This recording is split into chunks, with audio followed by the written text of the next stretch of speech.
It seems a ridiculous notion that you could drown in shallow water, especially after you have survived the deep.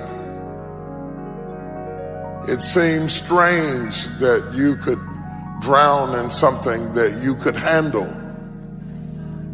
There are some concepts, I just pulled a few, that will keep you from drowning in shallow water. And you might want to jot these down. Don't take the presence of the storm to indicate the absence of God. I'm not talking about the storms that rain down water and the lightning and the thunder and all of that. I'm talking about storms that other people can't see. Because you get up out the bed every morning and you put your hair up and put your makeup on and they don't know you put your smile on just like you did your makeup, and because you are going through a secret storm. And when we get in a storm, we have a tendency to wonder, where is God? Because we buy into this notion that if God was with us, we would have no storm. That if God were really with us, everything would go smoothly. How could God be with us and we have cancer? How could my house be on fire and God be with me? I looked for it. I didn't see him. I looked in front of me. I thought he'd lead the way. I didn't see him. But you cannot see in a storm. That's why he told you to walk by faith and not by sight. In fact, if you really want to see God do his best work, get in trouble. I know you think God does his best work when you're dancing in the church and you're raising your hand and all of that stuff. No. The Bible said he is a very, very present help in the time of trouble. If you're looking for God, he's in the storm. He is with you in the storm. He promised. You never promise the obvious. You give a promise when you know that something is going to come to make you doubt. Whenever God promises you something, he says, you may not have it in your sensual realm right now, but I promise you. Did he promise you anything? You don't steer through the storm based on the conditions of the storm. You steer through the storm based on the solidarity of your faith and understand that this too shall pass. I don't have no details, but I am coming out of this. I wish I had some faith in this room. You ought to make a declaration right now that the devil can hear, I am coming out of this. The storm has started. I don't know what all I'm gonna have to go through, but let's set a pin on the end of it and say, I shall come forth as pure gold.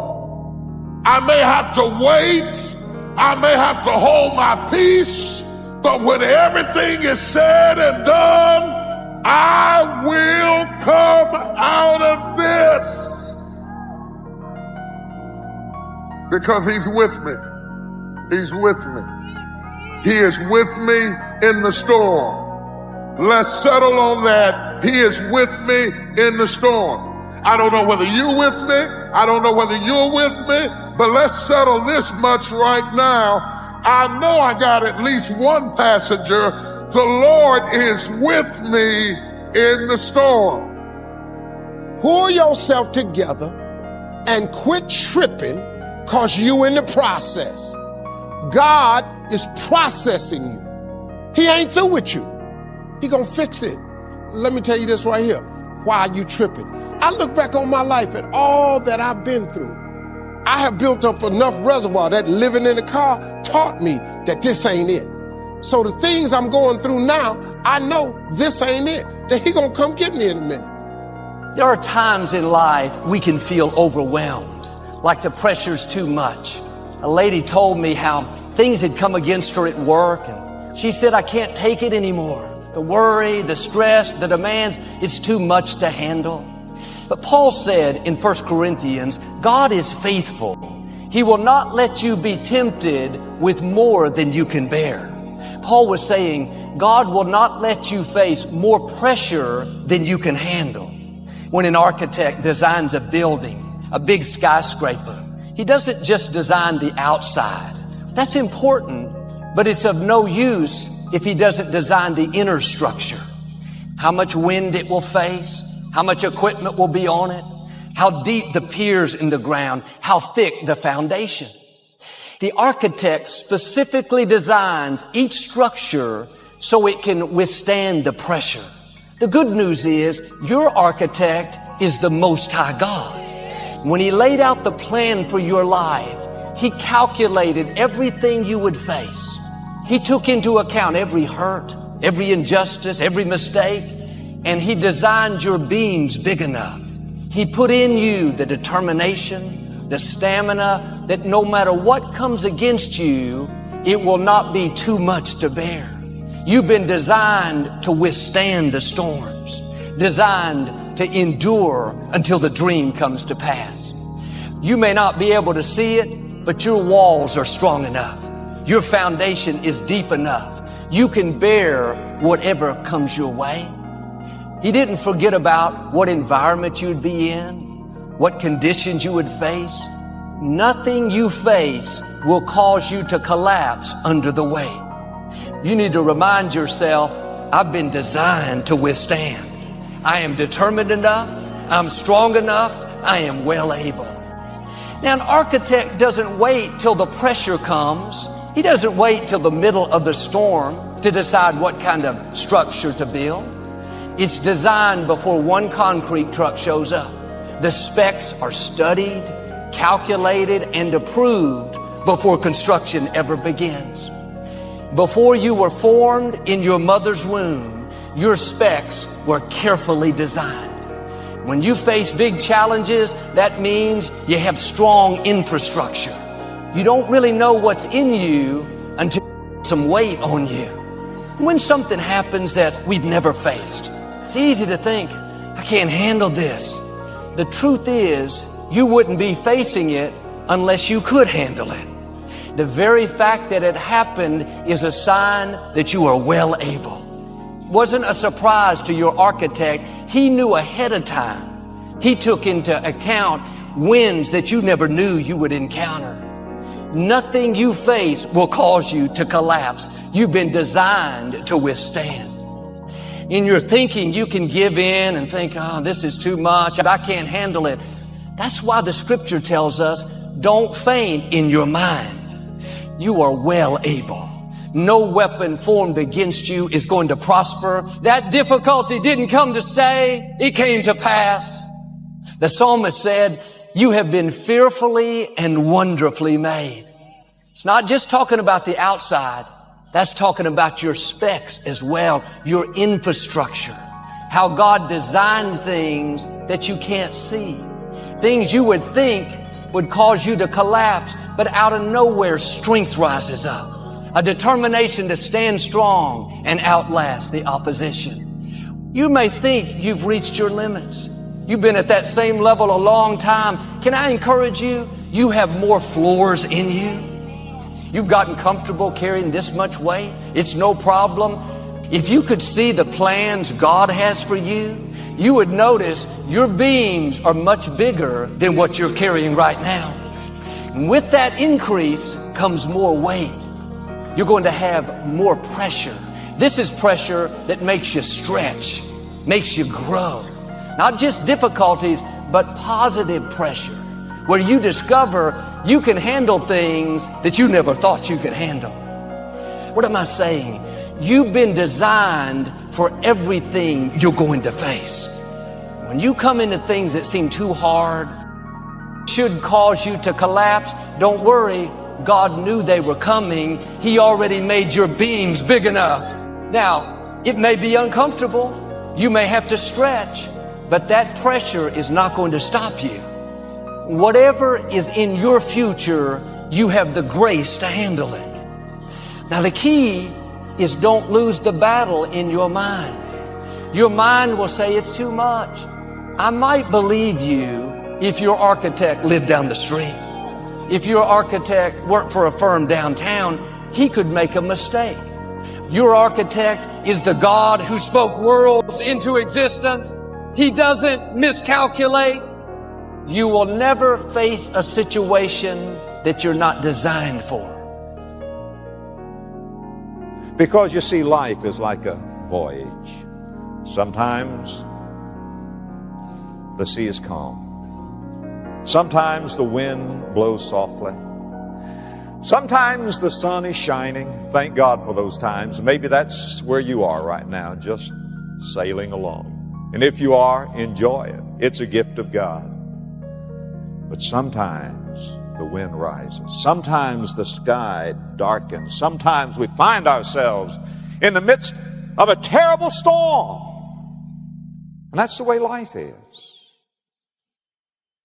Maybe you're in a storm. You didn't plan on it. It was completely unexpected. But you're in the middle of it and you're wondering if you'll survive. Could be a physical storm. Maybe it's a relational storm with your spouse, your kids, your parents, or a friend. The relationship that meant so much to you is now in deep trouble. Maybe your financial boat is getting rocked by heavy waves. You're sinking deeper and deeper in debt and wondering if you'll ever be able to get your head above water again. Maybe it's an emotional storm. For you, the storm is internal. You're fighting a battle no one else can see. With depression, anxiety, or fear, you're in a storm. In Matthew chapter 8, the disciples found themselves in a literal storm on the Sea of Galilee. We pick it up in verse 23. Then Jesus got into the boat and his disciples followed him. Without warning, a furious storm came up on the lake so that the waves swept over the boat. Now, before we even really start the story, I have to share with you an important fact. The disciples followed Jesus into that boat. If you go back to verse 18, you read this. When Jesus saw the crowd around him, he gave orders to cross to the other side of the lake. It was Jesus' plan. It was Jesus' idea to be in that boat, on that sea, at that time. This may be the most important thing you learn today. Storms come even when you're following Jesus. If you're in a storm and you're wondering where you went wrong, I want to encourage you. This storm doesn't necessarily mean you've missed God. Some storms are of your own making. But often, storms come even though you're following Jesus. Being a Christian never exempts you from a storm. Don't think that because you have a tough time, you're disobeying God. The disciples got in this storm because they obeyed God. Jesus said, get in the boat. They got in the boat and sailed right into a storm. They were right in the center of God's will, but in the middle of a storm. So when you're going through a tough time, do not automatically assume I must be out of the will of God, because you might be exactly where God wants you to be. Storms are impartial. These disciples were not out of the will of God. Why were they in a storm? They were in a storm. Don't miss this. They were in a storm because they were in the will of God. It was Jesus that constrained them to get into that boat. They were in this storm because they were obeying Jesus. Why would Jesus want them to be in a storm? Because he wanted them to grow. I want to ask you a question. Those of you who've been on the trail for a while, when did you grow the most? When everything was fine? When you were smoothly sailing? Or when the storm came? And sometimes God allows very difficult situations in our life to do what? To grow us up. And I think that if God allows a storm in your life, that its ultimate purpose is to bring you out stronger. You will learn things in storms that you will never learn any other way. A calm sea never produced a good sailor. How would you like to go on the seas with a sailor who had never been on troubled seas? If you're going to have a good life, it means you're going to go through stuff. But the purpose of that stuff isn't to harm you. God allows it or causes it to grow you up, to grow me up. And the lesson is that Jesus can be trusted in the storms of life. And the only way you're ever going to prove that truth is to go through them. That's it. If you've never had a problem, you'd never know God could solve them. It's God who is the master of the winds and the waves, and He's the one who causes storms to come. It is a shallow theology, a very shallow theology that says if we're in the will of God, that we're just going to sail always smoothly on the sea of life. No. Listen, we are going to have difficulty. And the first thing that you can say when difficulty comes is that God's providence is over it all. I am governed by His providence. God's wonderful plan is in effect. Now, God's plan is not to indulge you. God's plan is to enlarge you. Psalm 4, verse 1. Thou hast enlarged me when I was in distress. Thou hast enlarged me when I was in distress. I am growing by His plan. The disciples didn't expect a storm. But now this group, several of them, by the way, expert fishermen, were fighting for their lives as the waves threatened to sink their boat. The disciples thought they weren't going to make it. Jesus was so disturbed by the storm that He was taking a nap. Well, the disciples panicked. Jesus slept. Here's why that's so encouraging. It lets you know Jesus isn't intimidated by your storm. To you, it seems impossible, unending, devastating. Jesus, on the other hand, isn't frightened by it in the least. They shifted their attention from the winds and the waves and the storm to Jesus. They recognized we can't handle this by ourselves. There's nothing we can do. We better wake up Jesus. When storms come, never forget, Jesus is in the boat with you. Jesus is in your boat. Well, friend, maybe you're in a storm right now, like the disciples in this boat. Here's my question. Who's in the boat with you? It's Jesus. He's in our boat. He's in our life. And we would do well to remember who He is and what He can do. He still quiets storms, and He can quiet the heart of His child in the middle of a storm.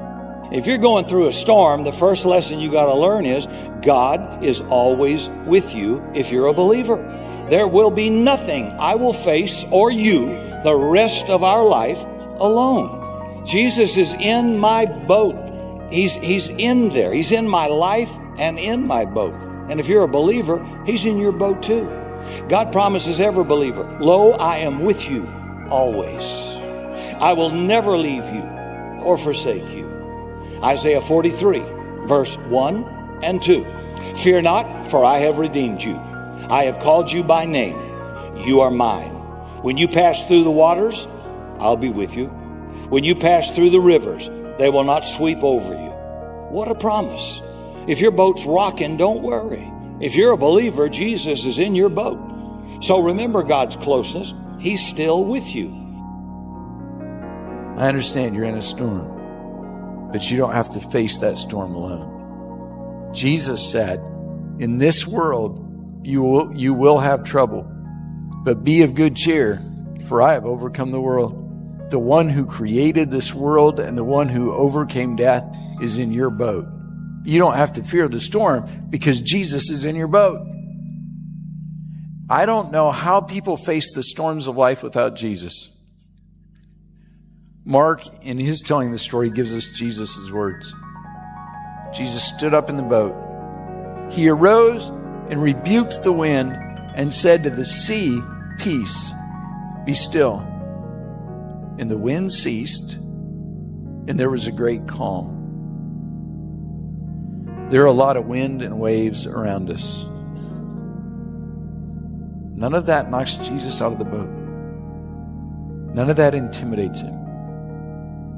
In the middle of it all, In spite of it all, you can turn to Jesus, and with just 3 words, peace, be still, Jesus can calm your storm. Jesus is not intimidated. He's not afraid. He's with you. He's in the boat. He can and will speak peace to you, even in the middle of your most terrifying storm.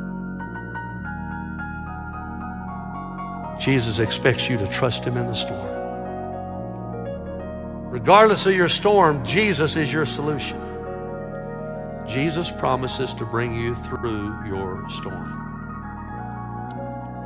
Look at verse 35. On that day, when evening came, He said to them, "Let us go to the other side."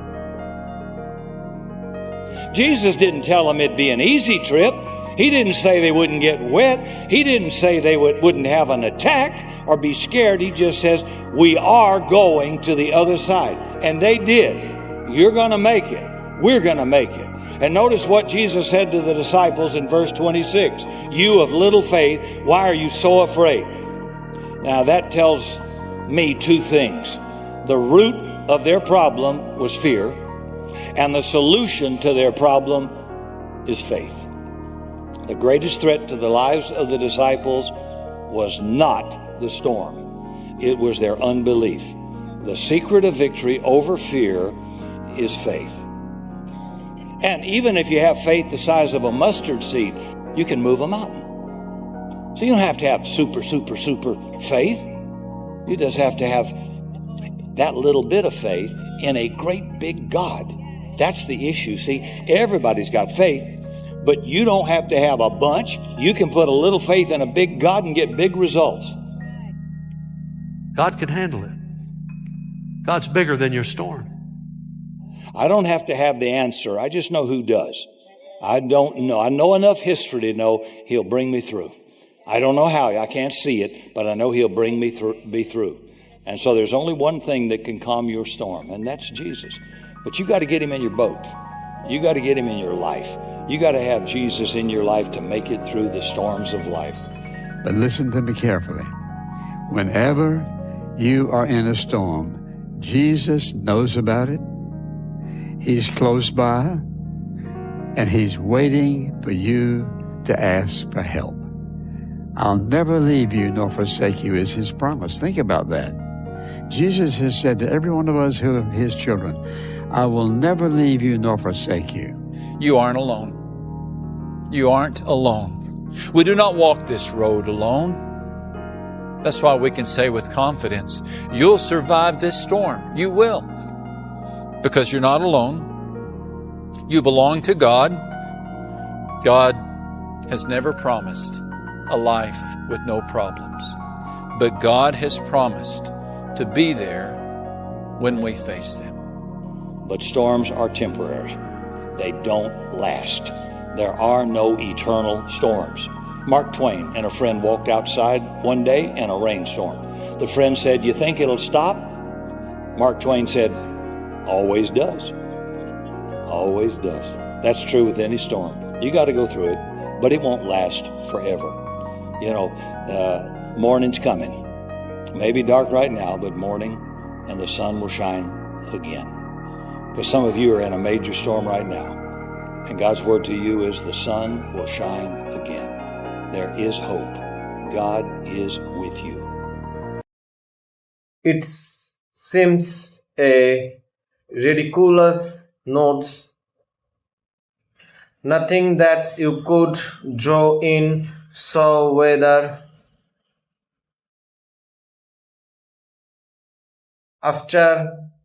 especially after you have survived the deep.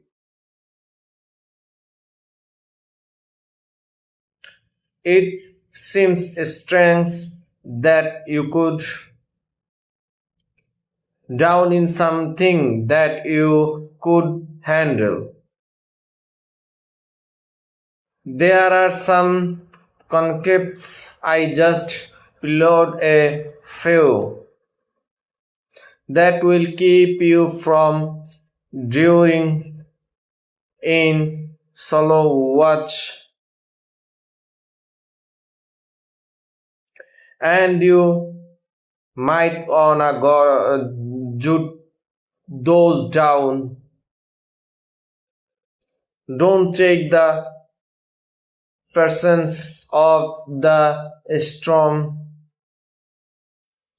to indicate that absence of God. I am not taking about the storm that rain down weather and the lightning and the thunder and all of that. I taking about storms that open people can't see. Because you get up out the bed every morning, you put up hair up and put your makeup on and they don't know you put your similar on just like you did your makeup and cause you are going through a secret storm. And when we got in a storm,